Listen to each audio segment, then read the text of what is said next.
বাইদেউ আপোনাক প্ৰথমতে ফাৰ্ষ্ট নিউজ আছামলৈ স্বাগতম জনাইছো আৰু গোটেইটো ৰান্ধনী কৰ্মীসকলৰ মাননি বৃদ্ধিৰ কথাটো যোৱাকালি অসম চৰকাৰৰ কেবিনেট সিদ্ধান্তৰ জৰিয়তে আচলতে প্ৰকাশ কৰিছে 500 টকালৈ আপোনাৰ 500 টকা পুনৰ বৃদ্ধি কৰি আপোনালোকৰ 2000 টকা হ'ব।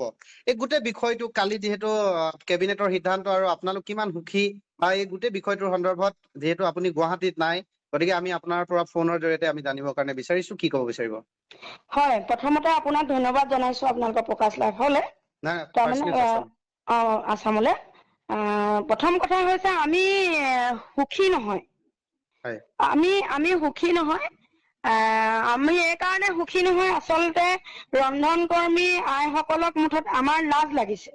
ৰন্ধন কৰ্মী আইসকলে মোক জানিব দিছে যে আমাৰ লাজ লাগিছে, মুখ্যমন্ত্ৰী ডাঙৰীয়াই যে আমাক 500 টকা দিছে আমাৰ লাজ লাগিছে।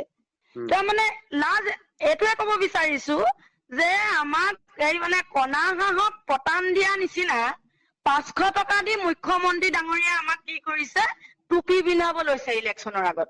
তেখেতে হয়তো পাহৰি গৈছে আজি 4 বছৰৰ আগৰ যিজন আমাৰ প্ৰাক্তন আমাৰ সৰ্বানন্দ সোণোৱাল মুখ্যমন্ত্ৰী যেতিয়া আছিলে তেতিয়া তেখেত কি আছিলে আপোনাৰ এই শিক্ষামন্ত্ৰী ডাঙৰীয়া আছিলে। মুখ্যমন্ত্ৰী ডাঙৰীয়াই কেবিনেটত নধৰাকে বাজেটত নোকোৱাকে তেওঁ কৈ দিলে যে ৰন্ধন কৰ্মীসকলৰ 500 টকা এটা হ'ব আৰু কৈছিলে যে NGO কোনো কাৰণতে নাহে। এতিয়া আমাৰ দাবী আছিলে 1500 টকাৰ পৰা 9600 টকা কৰা। তো 1500 টকাইটো এখন ঘৰ নচলে। আজি ইলেকশ্যনৰ আগে আগে তেওঁলোকে কি কৰিছে, আমাক 500 টকা দি টুপি পিন্ধাইছে। গতিকে আমাৰ যিটো স্থিতি আমাৰ স্পষ্ট কথা, তেওঁ আমাক ভয় খুৱাইছে। লখিমপুৰত গৈ সেইদিনা আমাক কৈ দিলে যে NGOক যোনে যোনে খেদাইছে সেইসকল ৰন্ধন কৰ্মী মুক্তিখন চাই আমি তেওঁলোকৰ ঘৰে ঘৰে নটিচ পঠিয়াম। তো আমাৰ স্পষ্ট কথা, এজনী ৰান্ধনী খেদি দিব, দুজনী ৰান্ধনী খেদি দিব, 3000 ৰান্ধনী খেদি দিব।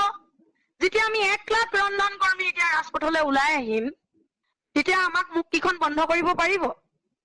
কেতিয়াও নোৱাৰে। কেলে আমাৰ লাজ লাগিছে। আমি কৈ আছিলো আমাক আপোনাৰ 2022 চনৰ 25 মাৰ্চত যিটো অৰ্ডাৰ ওলাইছিলে, শিক্ষামন্ত্ৰী ডাঙৰীয়াৰ লগত আমি কি কৰিছিলো, আলোচনাত বহিছিলো। তেতিয়া আমি এটা প্ৰস্তাৱ কৰিছিলো যে আমাৰ ৰন্ধন কৰ্মীসকলে মাত্ৰ 1500 টকা পায়, তাৰে 500 টকা ৰাজ্য চৰকাৰৰ বহুত দিন থাকি যায়। এতিয়াও 4 মাহ ধৰি 500 টকাটো পোৱা নাই, সেইটো লাজৰ কথা। সেই 500 টকাটো আমাক দিয়াই নাই আজি 4 মাহে ৰন্ধন কৰ্মী আইসকলক। কিন্তু 2022 চনৰ যিটো অৰ্ডাৰ ওলালে অৰুণোদয় ৰন্ধন কৰ্মীসকলে পাব, তেতিয়া মুখ্যমন্ত্ৰী ডাঙৰীয়াই কি ক'লে, ৰন্ধন কৰ্মীসকলে অৰ্ডাৰটো উলিয়াই দিয়াৰ পিছত অৰ্ডাৰ কপিটো আমাৰ হাতত আছে। তো কৈছে যে ৰন্ধন কৰ্মীসকলে চাকৰি, চৰকাৰৰ চাকৰি, এটকা হলেও চৰকাৰৰ চাকৰি। এতিয়া তেখেতে কৈ আছে যে ৰান্ধনী কৰ্মীসকল চৰকাৰী চাকৰি, তো তেওঁলোকৰ মাননিটো বৃদ্ধি হ'ব বুলি কৈছিলে। কিন্তু লাজ লাগিছে, 2000 টকাৰ চৰকাৰী চাকৰি কৰে নেকি? 2000 টকাই চৰকাৰৰ চাকৰিটো নকৰে। 2000 টকাটো আমাক এই 500 টকাটো আমাক নিদিলেও হ'লহেঁতেন। এতিয়া তামিলনাডুৰ নিচিনা ঠাইত 12500 টকা পায়, কেৰেলা নিচিনা ঠাইত 12000 টকা পায়। তেনেকে আপোনাৰ 14খন বাহিৰৰ ৰাজ্যত অৰুণাচললৈকে 14খনত আপোনাৰ বহুতখিনি পইচা পায়। তাৰ আমি দিল্লীৰ এজন MP লগ কৰি দিল্লীৰ MP জনে আমাক, মই নাম নকওঁ এতিয়া, তেখেতে আমাক গোটেই লিষ্টখন দিছিলে। সেই লিষ্টখন মই ৰাজহুৱা কৰিম। গতিকে এটা কথাই লাজ লাগিছে, আমি কোনো কাৰণতে সুখী নহয়। আমাৰ যিটো স্থিতি আছিলে 7 জুলাই তাৰিখে আমাৰ আন্দোলন কৰা, আমাৰ কুকুৰাঝাৰত আন্দোলন হ'ব বুলি কৈছিলো। আমাৰ এতিয়া আন্দোলনৰ কাৰ্যসূচী, আমি আন্দোলন কৰিম। মুখ্যমন্ত্ৰীক বাৰে বাৰে কৈছো, তেখেতক প্ৰথমে ধন্যবাদ জনাইছো 500 টকাটো দিয়াৰ কাৰণে। এতিয়া সেই 500 টকা আমি উভতাই দিবলৈ, যিটো 500 টকা আগে আমাক দি আছিলে, এতিয়া 4 মাহে যে আমাক দিয়া নাই, আমি সেই 500 টকাটো এতিয়া উভতাই দিবলৈ আমি অতি সোনকালে কাৰ্যসূচী লৈ আছো। প্ৰতিজনী ৰন্ধন কৰ্মী ওলাই আহিব, বাকী চিটুত থকা ৰন্ধন কৰ্মী ওলাই আহিব, দল সংগঠনৰ মানুহে ওলাই আহিব। চবকে আহ্বান জনাইছো আপোনালোকৰ চেনেলৰ জৰিয়তে। আমাৰ 1 তাৰিখৰ পৰা স্কুল বন্ধ হ'ব। গতিকে 1 তাৰিখৰ পৰা আমাৰ জুলাই 1 তাৰিখৰ পৰা আমাৰ এই মাহটো, জুলাই মাহটো আমাৰ আন্দোলনৰ কাৰ্যসূচী ল'ব। আৰু লোৱা হ'ব। গোটেই বিষয়টো যিহেতু মুখ্যমন্ত্ৰীয়ে বাৰে বাৰে কৈ আছে যে আন্দোলন কৰিলে যি কেইগৰাকী আচলতে আন্দোলন মানে যাৰ মুখ কেইখন চাই তেওঁলোকক খেদাই দিয়া হ'ব বা চাকৰিৰ পৰা এনেকুৱা ধৰণৰ ভাবুকিও দিছে।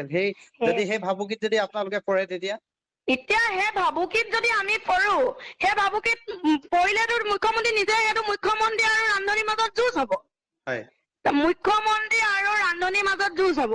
বিটিআৰ ৰন্ধন কৰ্মীক স্পষ্টভাৱে কৈ দিছো, সেইটো ৰন্ধনী কৰ্মীৰ মাজত যুঁজ হ'ব। বিটিআৰ কমিটি যিখন আছে আমাৰ, তাত আমাৰ 20,000ৰো অধিক ৰন্ধন কৰ্মী আছে। আমাৰ 1 লাখ ৰন্ধন কৰ্মী মানে কি, আমাৰ 4 লাখ আমাৰ লগত ভোট আছে।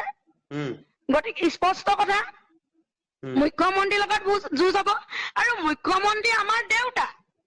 মুখ্যমন্ত্ৰীজন ভাবিছে যে মুখ্যমন্ত্ৰীয়ে চব কৰিব পাৰে। তেওঁৱে নিজৰ গৃহ বিভাগটো, যেতিয়া পুলিচৰ গোটেই মুখ্যমন্ত্ৰীয়ে চব নিজকে ভাবিছে যে মই চব কৰিব পাৰিম। কিন্তু মুখ্যমন্ত্ৰী আমাৰ দেউতাজনক আমিয়ে আসনখন দিছিলো। তেখেতলোকৰ জীয়েকক যদি ভয় খুৱাইছে, এতিয়া জীয়েকে বাধ্য হ'ব। তো আমি সেইকাৰণে আমি কাৰো ৰঙা চকু ভয় নকৰো। আমি বাৰে বাৰে কৈছো যে আমিও জয়মতীৰ গাৰ আমাৰ তেজ আছে, শিৱসাগৰৰ জীয়াৰী আৰু অসমৰ বোৱাৰী, অসমৰ জীয়াৰী। আমাৰ পেটত ভোক আছে আৰু আমাৰ পেটৰ ভোকৰ কাৰণে আমি যি টি কৰিব পাৰিম। আমাৰ লাজ নাই, পেটৰ ভোকৰ কাৰণে কেতিয়াও লাজ নাই। সেইটো স্পষ্ট কথা মুখ্যমন্ত্ৰীক কৈ দিয়া হৈছে। আমি NGO-টো সেইদিনা শিক্ষামন্ত্ৰীয়ে ক'লে যে NGO থাকিলেও ৰন্ধনীসকলৰ কাম নাযায়। আমি ভাবিছিলো, তাৰ পিছতো ভাবিছিলো, শিক্ষামন্ত্ৰী ডাঙৰীয়াক আমি বাৰে বাৰে সুধিছিলো, ছাৰ আমাৰ মাননীটো কিমান বৃদ্ধি কৰা হ'ব? শিক্ষামন্ত্ৰী মহোদয় বাৰে বাৰে কৈছিলে যে মইতো 4,000 পৰা 5,000 টকাৰ ভিতৰত লিখিছিলো। কিন্তু সেইমতে আমাৰ কামখিনি নহ'ল। আমি ভাবিছিলো আমাক মাত্ৰ 500 টকা বঢ়াইছে, কিমান লাজৰ কথা। আমাৰ নিজকে লাজ লাগিছে। আৰু বাহিৰৰ ৰাজ্যৰ নাৰীসকলক ইমান নৰেন্দ্ৰ মোদী কয় বেটি বাচাও, বেটি পঢ়াও, বেটিক সন্মান কৰে, ধৰতী মাক সন্মান কৰে, মা জননীক সন্মান কৰে। কিন্তু মাও কিন্তু দুৰ্গা ৰূপ ল'ব পাৰে। তেওঁলোকে যিটো পূজা কৰে, তেওঁলোকে সন্মান কৰে। আমি চব হ'ব পাৰো, আমি দুৰ্গাও হ'ব পাৰিম, এতিয়া কালিও হ'ব পাৰিম। কিন্তু আমাৰ এতিয়া ভয় নাই। প্ৰতিজনী ৰন্ধন কৰ্মী ওলাই আহিব, আপোনালোকে দেখিবলৈ পাব। আমাক 500 টকাটো নালাগে, স্পষ্ট কথা। মুখ্যমন্ত্ৰীয়ে আমাক 3,000 কৰি দিব লাগিব। আৰু যদি নিদিয়ে, আমি জুলাই 1 তাৰিখৰ পৰা আমি যি কাৰ্যসূচী হাতত ল'ম, সেইটো অসমৰ ৰাইজে দেখিব আৰু মুখ্যমন্ত্ৰী ডাঙৰীয়াই দেখিব।